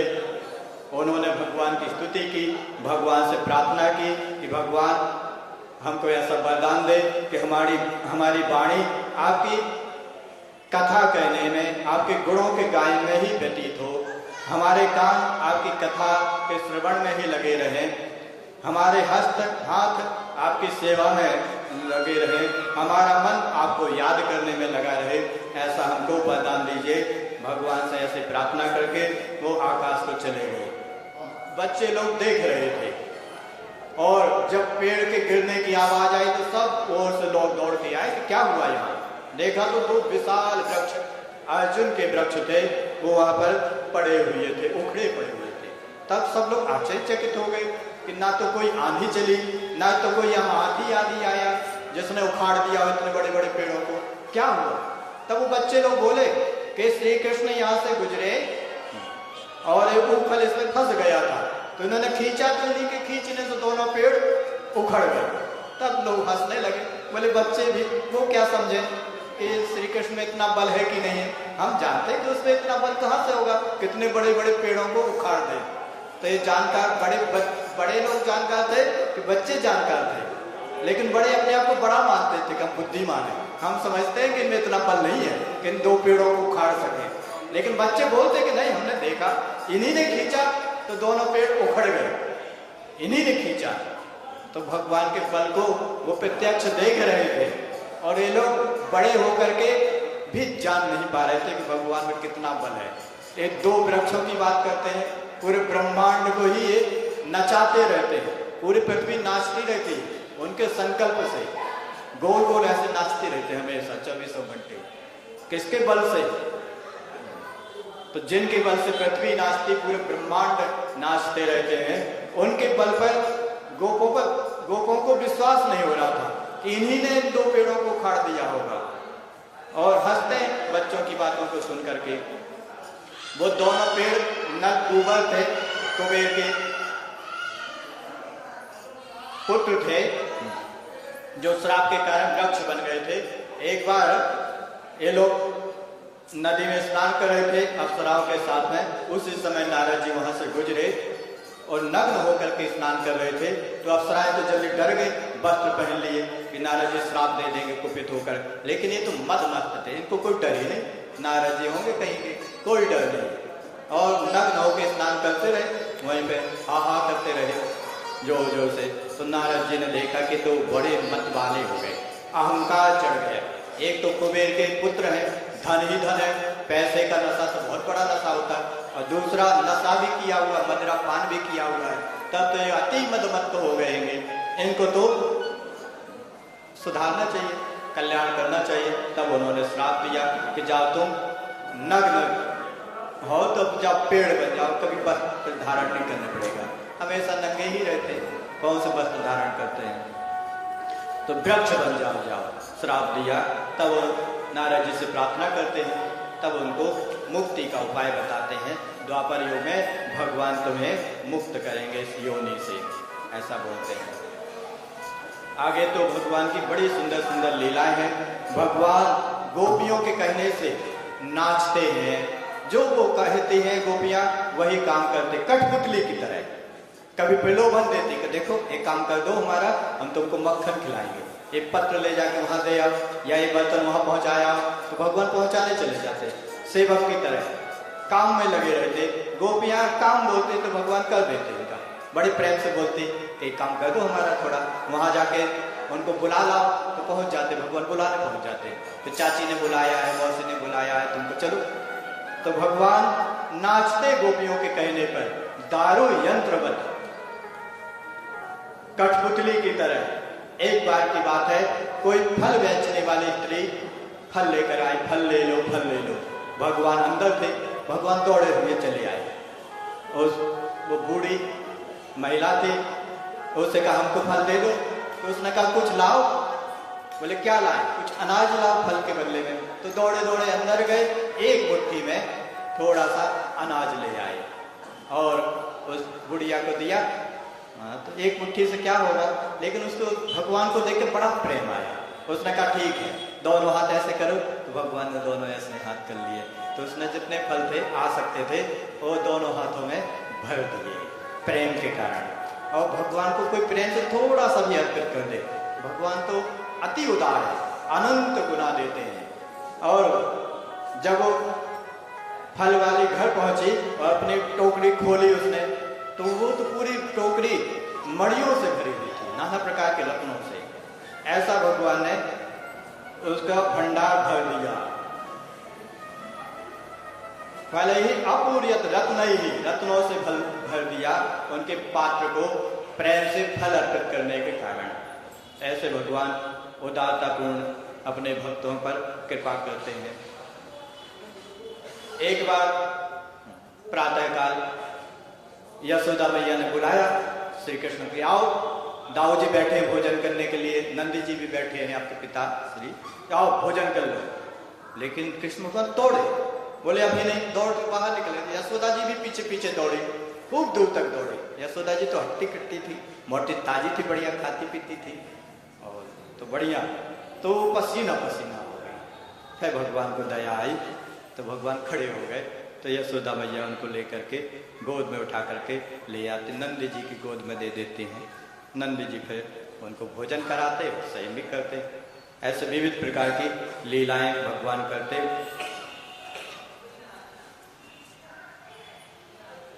एक दिन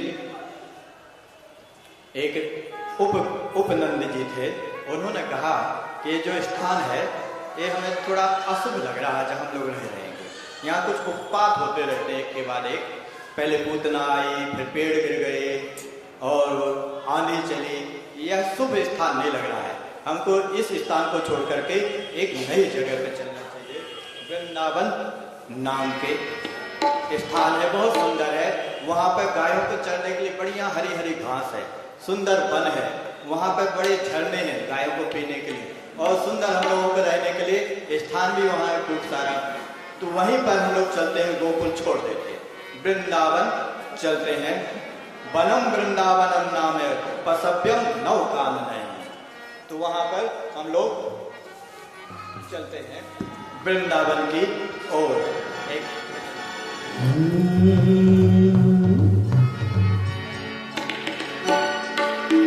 जैसे कि अभी आप सबको हमारे परम पूज्य गुरुदेव ने बताया कि वृंदावन धाम की महिमा कैसी है।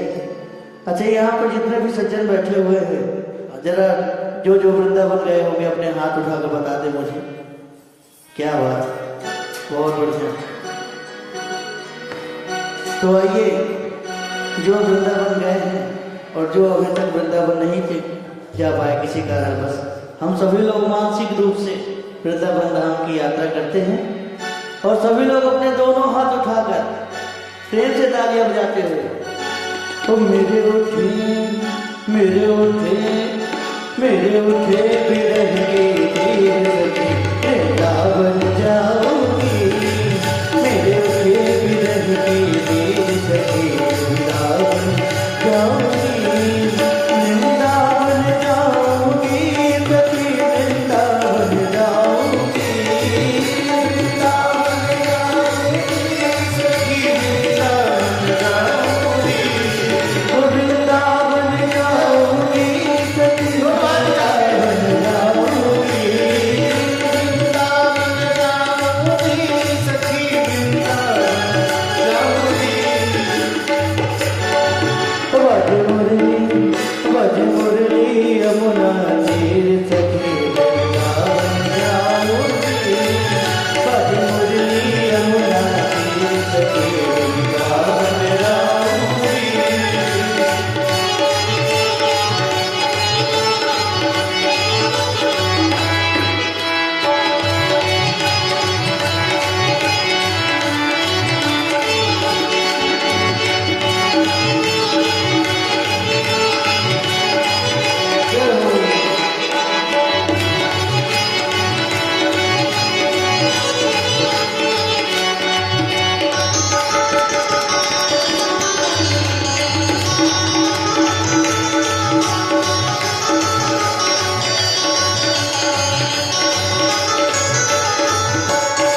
की जय। अब से भगवान का एक नाम अलग पड़ जाएगा, वृंदावन बिहारी लाल, जो वृंदावन विहार करते, विचरण करते जी। हैं। इसके पहले उनका नाम नहीं था।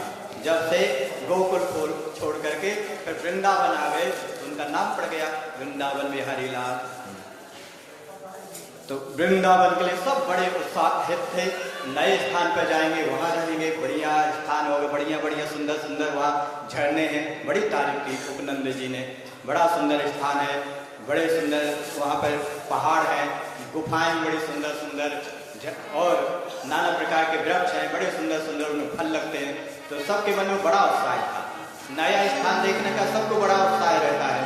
तो सब आनंदित थे, सब तैयार हुए, बैलगाड़ियों में सारा सामान रखा। अब गोकुल से वृंदावन के लिए चल देते हैं। वहाँ जाकर के सब अपना स्थान बनाते हैं आवास के लिए, बढ़िया सुंदर, और वहाँ स्थान देकर सब लोग बड़े प्रसन्न होते हैं। जैसा नंदी जी कह रहे थे, उपनंदी जी ने कहा था, वैसा ही स्थान था, बड़ा सुंदर था, रमणीय था। बलराम जी को भी बहुत पसंद आया, श्री कृष्ण जी को भी बहुत पसंद स्थान आया। सब लोग बहुत सुंदर, बहुत सुंदर। उपनंद जी की बड़ी तारीफ की, बहुत अच्छे स्थान पर हम लोगों को लेकर के आए। अब तो भगवान वहाँ रहने लगे। उनकी आयु 6 वर्ष की हो गई थी। 6 वर्ष के जब हो गए तो उनको एक दायित्व सौंपा काम करने का, कुछ कार्य सौंप दिया दायित्व कि अब तुम बड़े हो गए, अब छोटे नहीं रहे हो, 6 साल के हो गए, बड़े हो गए, अब कुछ काम धाम किया करो। बोले क्या काम करें? तो बोले अब तुम बछड़े चढ़ाने जाया करो। बछड़े और गाय एक साथ नहीं जाते, नहीं तो वो तो दूध पी लेंगे, तो गायों को अलग दिशा में ले जाते, बछड़े को अलग दिशा में। तो बोले अब तुम लोग बछड़े ले जाया करो चढ़ाने के लिए, अब बड़े हो गए। तब तो इनको बड़ा उत्साह आया। बोले अच्छा, जंगल में जाएंगे, बढ़िया घूमेंगे। यहाँ तो माता जी डांटती रहती, इधर मत जाओ, उधर मत जाओ। वहाँ फ्री होके घूमेंगे, पेड़ों पे चढ़ेंगे, इधर उधर जाएंगे। तो खूब आनंदित हुए और बड़ी तैयारी की, सुबह हम बछड़ों को लेकर के चराने जाएंगे। और चले सब लोग ग्वाल वाल तैयार होके बढ़िया। श्री कृष्ण भगवान तो बढ़िया एक लाठी लेते हैं सुंदर सी, एक काली कमली लेते हैं और अपने कंधे पर डाल देते हैं, साफा बांध लेते बढ़िया सा, इस सिर में एक मोर पंख लगा ले, बढ़िया सज करके सुंदर रूप तो थे ही, और सुंदरता उनकी निखर आती है, सजा लेते हैं अपने आप को। फिर चलते हैं और साय के साथ में बछड़े चराने के लिए। अब तो वहाँ बहुत प्रकार के खेल खेलते, अपने से बनाते रहते। भगवान तो बड़े कुशल थे, नाना प्रकार के खेल बनाते अपने से और बच्चों को खिलाते, अन्य साथियों को, तो सब बड़े प्रसन्न रहते। प्रतिदिन नया नया खेल ऐसा। क्वचित वाद्य तो वेणु, कभी भगवान वेणु बजाने लगते। कौन ने सिखाया वेणु बजाना? पता कौन उनके गुरु थे? सारी विद्याओं के गुरु तो वही है, सबको वही सिखाने वाले। तो अपने से ही इतनी सुंदर वेणु बजाते, सब मोहित हो जाते। कभी वेणु बजाते, कभी लकड़ी फेंकते, कंपटीशन होती, स्पर्धा होती, कौन दूर तक फेंक सकता है। सब एक साथ फेंकते, किसकी ज्यादा दूर तक लकड़ी जाती है। तो छेपड़ ही छिपत क्वचित पादही किंकणी भी क्वचित कृत्रिम गोबर सही, कभी स्वयं बछड़ा बन जाते हैं, बछड़े के साथ बछड़ा बन के चलने लगते, वैसे एक्टिंग करते, लीला करते बछड़ा बनने की। ऐसे बहुत प्रकार के बच्चों के साथ में भगवान लीला करते हैं। कौन है? इस महिमा को भी नहीं भूलना चाहिए। ये सारे जगत के स्वामी स्वयं छोटे से बच्चे बनकर बच्चों के साथ खेलते। ये भगवान की वात्सल्यता है, बच्चों के प्रति प्रेम है उनका।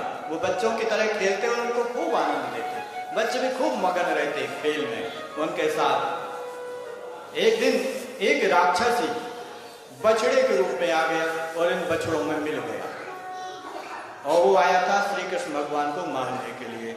भगवान तो पहचान गए, भगवान थे जरूर बच्चे, लेकिन सर्वज्ञ अभी भी थे, सब कुछ जानने वाले थे।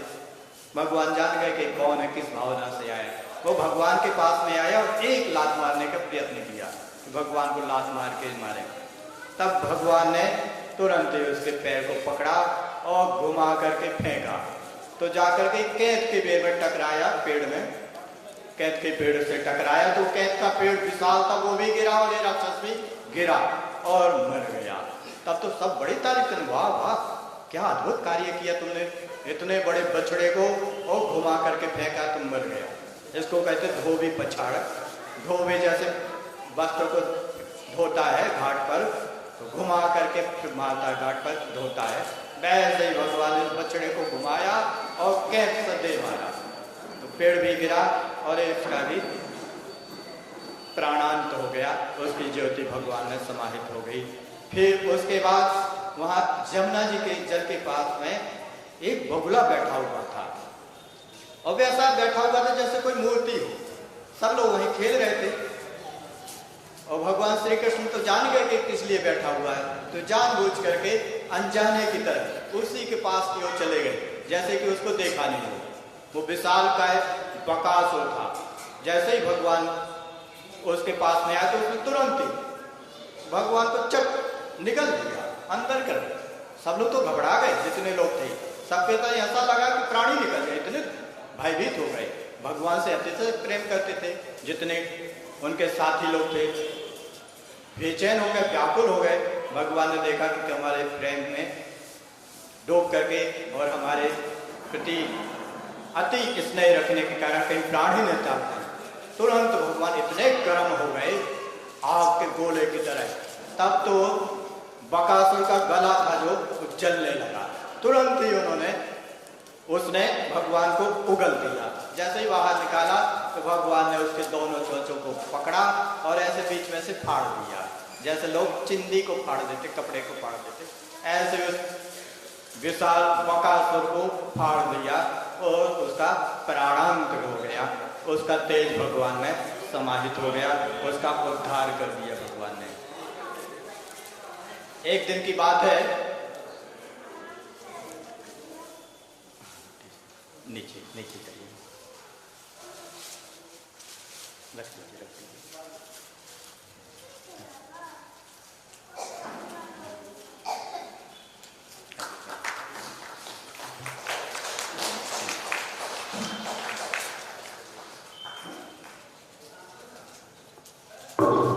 भगवान अपने साथियों के साथ में बछड़े चराने के लिए गए। तब वहां पर एक अजीब सुंदर सी गुफा दिखाई दी, ऊपर लाल लाल और नीचे उसमें बढ़िया सफेद सफेद चट्टाने जैसी दिख रही थी। तो एक बोलने लगे कि गुफा नहीं है, हमें तो लगता है कोई अजगर का मुख ही है, इतना विशाल। देखो ऊपर के जो लाल लाल दिख रहा है, जो बादल जैसे, वो तो उसका ऊपर का तालू नजर आता है हमको लगता है, और जो चट्टाने दिख रही बड़ी बड़ी से, वो उसके दांत नजर आ रहे हैं मुझको। तो ऐसा लगता है कि ये कोई बड़ा अजगर का मुख हो, ऐसा उसको लगा। तो लोग हंसने लगे, बोले इतना बड़ा अजगर कहाँ से देख लिया तुमने, लेकिन तुम जो बोल रहे वैसा तो हमको भी लग रहा है, लेकिन अजगर नहीं। एक न काम होगा भी तो क्या डरना, तुम हमारे साथ श्री कृष्ण है। अभी देखा नहीं कैसे बकासुर को फाड़ दिया, मार दिया, ये भी होगा तो इसको भी फाड़ करके हमको निकाल के ले आएंगे, क्या डरना। अभी बच्चे लोग भी भगवान के बल से निर्भय हो गए। एक ही बल है जो लोगों को निर्भयता प्रदान करता है, लेकिन लोग उस बल का आश्रय नहीं लेते। धन बल, पद बल, बाहुबल और जन बल वो निर्भयता प्रदान किसी को नहीं करता है। लोगों को बस भ्रम है कि इनके बल से निर्भय हो जाएंगे, भय उनको भी बना रहता है, कल क्या होगा पता नहीं, ये पद रहेगा कि नहीं रहेगा इसी बात का भय बना रहता है, ये धन हमारे पास रहेगा कि नहीं रहेगा इसी बात का भय बना रहता है। ये जो लोग हैं जो हमारे साथ रहते हैं अनुकूल बने रहेंगे कि नहीं बने रहेंगे इसी बात का भय बना रहता है। तो जो निर्भयता प्रदान करने वाला वास्तविक बल है वो भगवान का बल है। उसके बल से बच्चे भी निर्भय हो सकते हैं, धन आदि के बल से बड़े बड़े लोग भी निर्भय नहीं हो पाते, निश्चिंत नहीं हो पाते, उनके मन में भी चिंता बनी रहती है। तो ये बच्चे थे लेकिन भगवान के बल से निर्भय होकर के, वो आभासुर ही था वास्तव में, ये तो कल्पना कर रहे थे कि कोई अजगर का मुख है, लेकिन वो सही में अजगर ही था। उसके मुख में प्रवेश कर जाते निर्भयता पूर्वक। भगवान ने देखा कि हमारे बल से इसके मुख में चले गए, तब तो फिर भगवान भी प्रवेश कर गए। वो इंतजार ही कर रहा था अघासुर कि ये प्रवेश करे तब हम अपना मुख बंद कर लें। जैसे ही भगवान अंदर प्रवेश करते अघासुर ने मुख बंद कर लिया। भगवान ने अंदर देखा कि जैसे ही मुख बंद किया अघासुर ने, तो उसके अंदर की विषैली हवा से सारे बालक, गोप बालक मूर्छित होकर के गिर पड़े।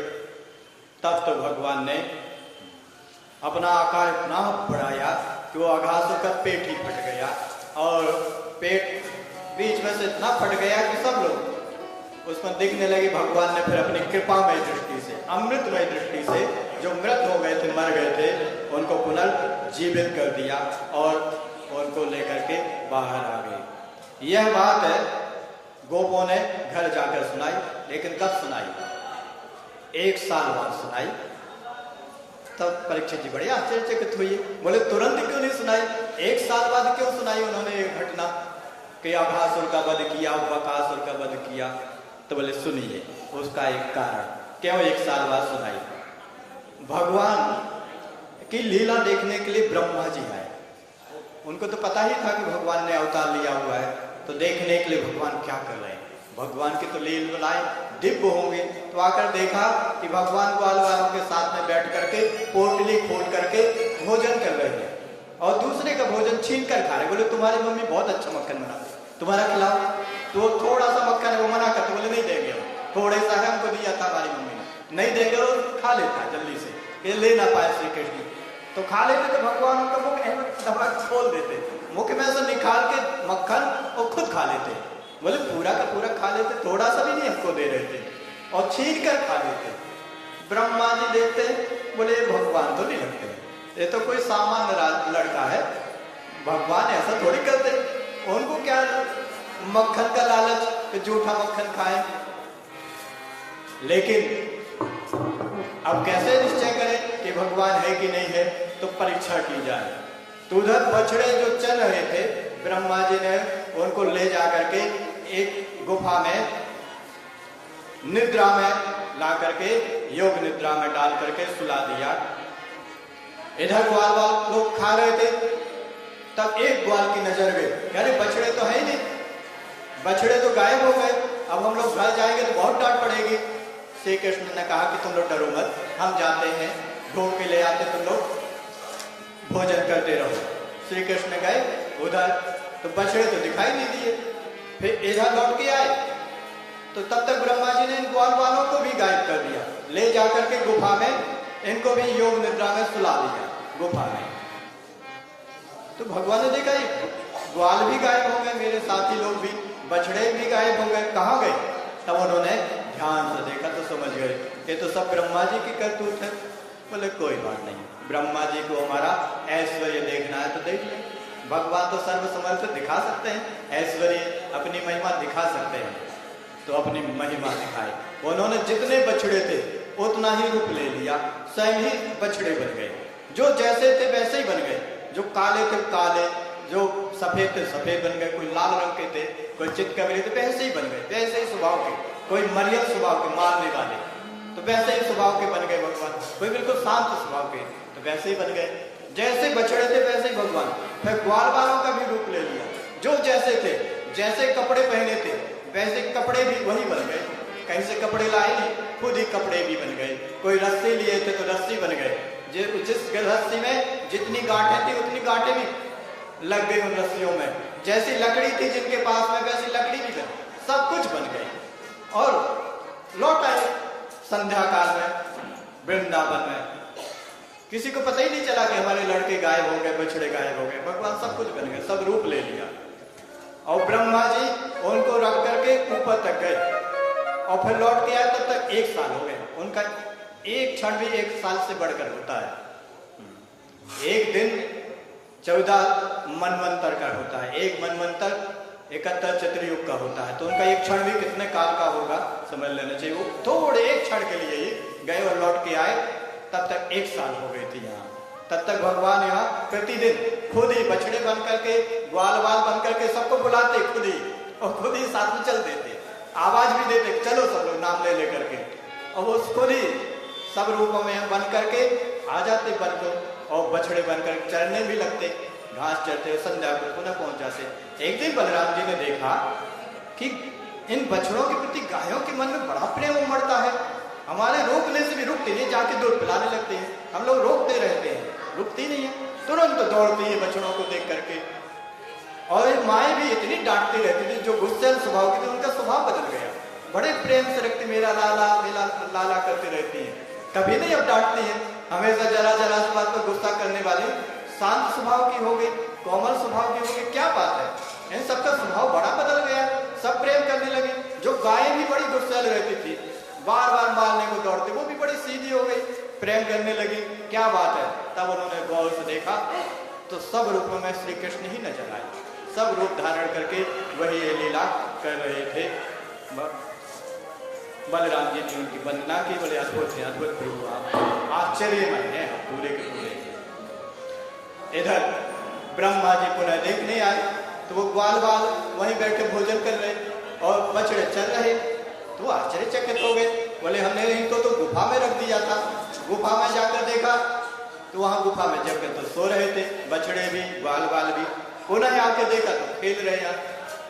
तब उन्होंने भी फिर ध्यान से देखा, ये तो सब कुछ भगवान ही बने हुए हैं। तब तो बड़ी स्तुति की, क्षमा याचना की।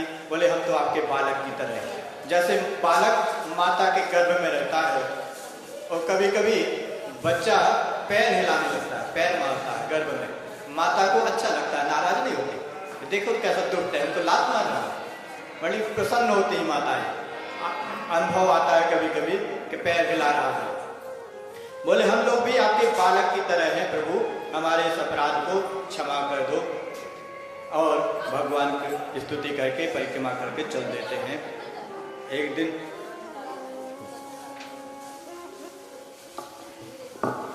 वृंदावन में एक राक्षस आता है बैल का रूप लेकर। भगवान उसका वध करते हैं।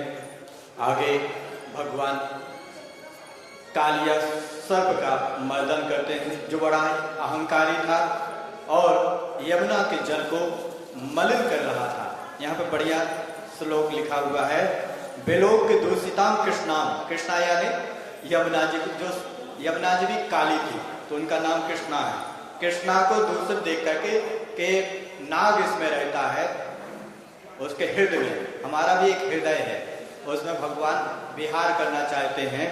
वैसे यमुना जी में एक बड़ा सा हृदय था, कुंड था, उसमें एक सर्प रहता था और भगवान की इच्छा होती थी कि उस कुंड में स्नान करें और ग्वाल बालों को भी ले जाए, लेकिन उसमें सर्प रहता था तो भगवान ग्वाल बालों को वहां नहीं ले जा पाते थे। तब यमुना जी को शुद्ध करने के लिए उस कुंड में कूद जाते हैं। जैसे कूदते हैं कदम के पेड़ पर चढ़ करके तो बड़े जोर से आवाज आती है, तो उसमें एक कालिया नाग रहता, वो बड़ा कुपित होकर के आता है और भगवान को जकड़ लेता है कोप से, गुस्सा में। भगवान अपने विग्रह को बढ़ाते हैं, इतना मोटा करते जाते हैं कि उसके अंग फटने लगते हैं, नसें फटने लगती हैं, वो छोड़ देता है। फिर भगवान उसके सिर पर पैर का प्रहार करते हैं और यहाँ लिखा उसका जो सिर नमता नहीं था उस पर एक थाप देते बड़े जोर से, तो उसका सिर झुक जाता, खून उगलता। फिर दूसरा फल उठता तो भगवान उस पर एक लात पटकते, पैर देते, तो उसमें से ही भी खून निकलने लगता, वो भी झुक जाता। तो जो सिर उसका झुकता नहीं उसी पर पद प्रहार करते तो भगवान उस पर नृत्य करते। एक अद्भुत नृत्य था, उसमें गंधर्व लोग आकर के बाजे बजाने लगते हैं, बढ़िया नृत्य चलता है। श्री हरि। एक बहुत खूबसूरत सा भगवान श्री कृष्ण ने जब नाग पर नृत्य किए थे, लोग मना कर रहे थे वहां जाएंगे तो काट लेगा। हरे धनवानी धनवानी धनवानी धनवानी धनवानी धनवानी धनवानी धनवानी धनवानी धनवानी हो धनवानी यशोदा के नंदन मनवा धनवानी यशोदा के नंदन मनवा धनवानी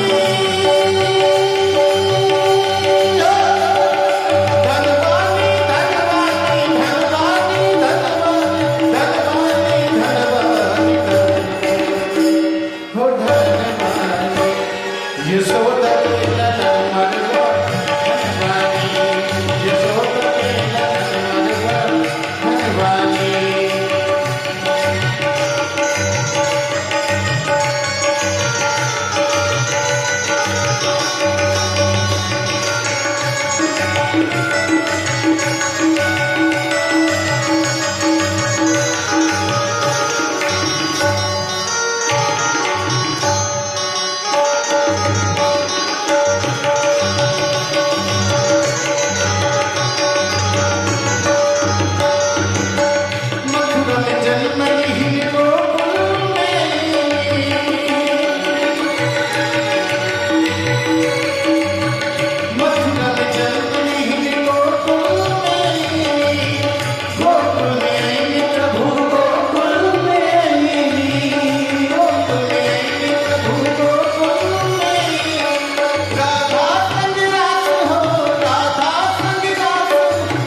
यशोदा के ललन मनवा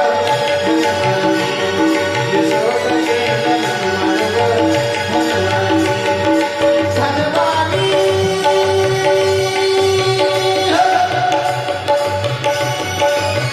धनवानी धनवानी धनवानी धनवानी धनवानी हो धनवानी यशोदा के ललन मनवा यशोदा के ललन मनवा धनवानी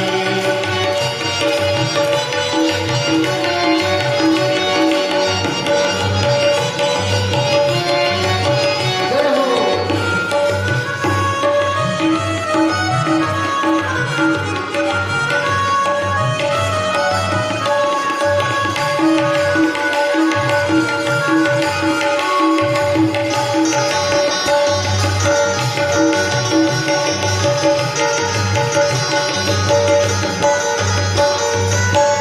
कंस कुंवरनी और तना कुंवरनी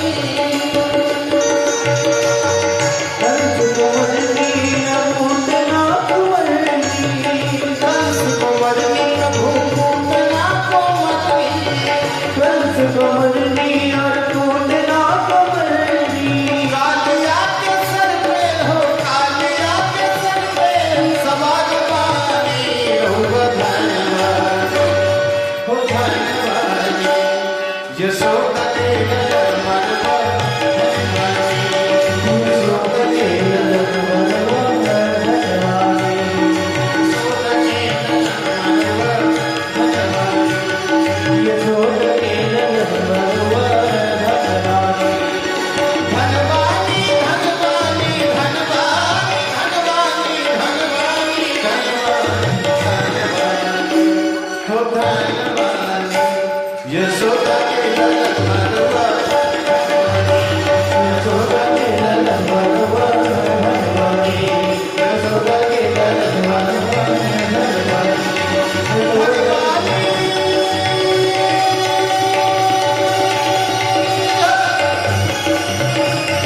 धनवानी धनवानी धनवानी धनवानी धनवानी हो धनवानी यशोदा के ललन मनवा यशोदा के ललन मनवा यशोदा के ललन मनवा धनवानी यशोदा के ललन मनवा धनवानी यशोदा के ललन मनवा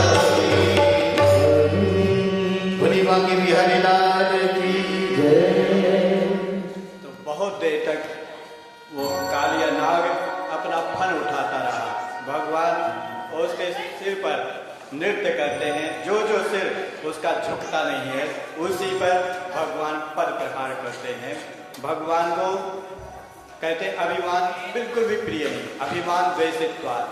और ये जो कालिया नाग है वो अभिमान का ही प्रतीक है।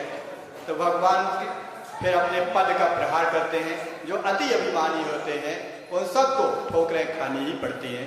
भगवान के चरणों की ठोकर खाते हैं, किसी की अकल जल्दी ठिकाने आ जाती है, किसी को बहुत समय लग जाता है। तो ये बहुत देर बाद इसके समझ में आए कि तो साक्षात भगवान है, हम इनके सामने व्यर्थ में अभिमान दिखा रहे हैं। तब तो उसने क्षमा प्रार्थना की और कालिया नाग की जो नारियां थी नागिन, उन्होंने भी भगवान से क्षमा प्रार्थना की कि भगवान ये तो मूढ़ है, ये आपके प्रभाव को नहीं जानता, इसलिए आपके सामने ही इतना अहंकार दिखा रहा है, प्रभु आप इसको क्षमा करें। ऐसा भगवान उनसे कहा, निवेदन किया, छोड़ दिया। उसने भी प्रार्थना की, बोले वयम फला सब पत्या है तामसा दीर्घ मन्या। बोले प्रभु आपने ही हमारा ऐसा स्वभाव बनाया, क्रोधी स्वभाव बनाया, जरा सा छू दे एकदम से काटने दौड़ता